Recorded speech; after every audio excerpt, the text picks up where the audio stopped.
Episode की शुरुआत में जब राही अनुपमा से कहती है, आप हमें छोड़कर क्यों चली गई? अगर माँ और बेटी में झगड़ा हो जाए तो क्या माँ अपनी बेटी को छोड़ देती है? तो अनुपमा के चेहरे पर कई जज्बात एक साथ उभर आते हैं। उसकी आंखें भर आती हैं। वह कांपती आवाज में कहती है, लेकिन अब तो हम मिल गए हैं। उस एक पल में जैसे 8 महीनों का लंबा इंतजार, सारी तड़प और पीड़ा, सब कुछ पिघल जाता है। राही मुस्कुराकर कहती है, मुझे मेरा बर्थडे गिफ्ट मिल गया। दोनों माँ बेटी गले मिलती हैं, एक दूसरे की बाहों में समा जाती हैं। अनुपमा की आंखों में सुकून और दिल में सुकून की एक लहर दौड़ जाती है।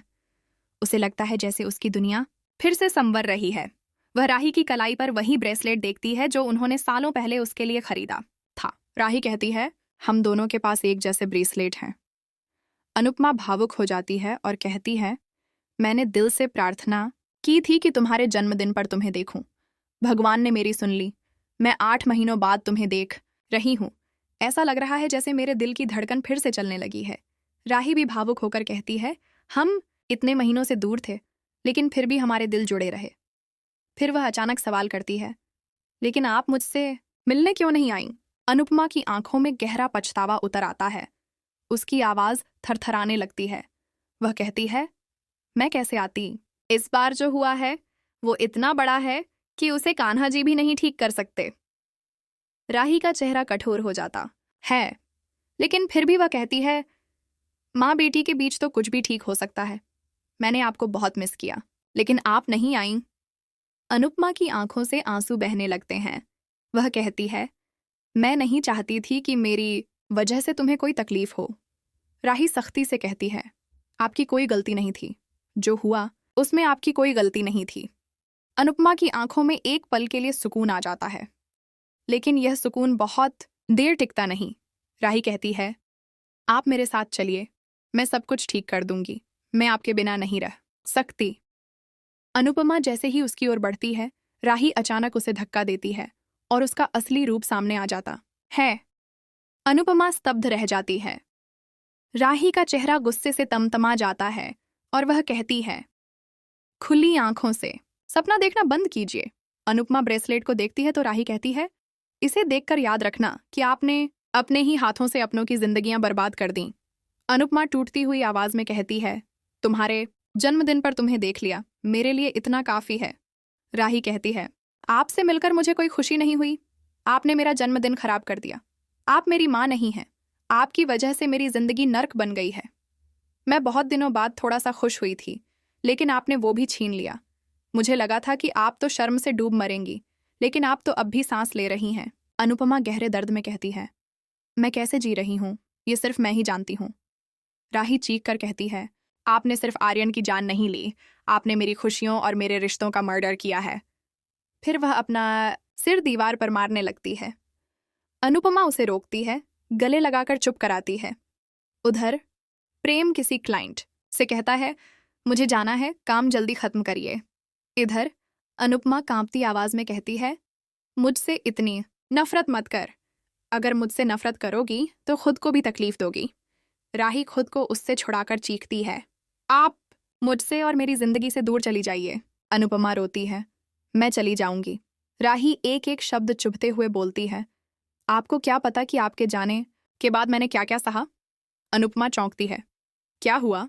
दूसरी ओर किंजल और प्रार्थना अस्पताल से बाहर निकलती हैं। प्रार्थना डरी हुई, टूटी हुई बताती है, गौतम ने उस रात मेरे साथ जबरदस्ती की थी और अब मैं प्रेग्नेंट हूं। किंजल उसे ढाढ़स बंधाती है, अभी रिपोर्ट आना बाकी है। प्रार्थना रोती है, काश मैं प्रेग्नेंट ना होती। हर लड़की माँ बनना चाहती है, लेकिन राक्षस के बच्चे की माँ नहीं बनना चाहती। काश अनु आंटी होती तो मुझे रास्ता दिखाती। वह कहती है, किसी को पता नहीं चलना चाहिए।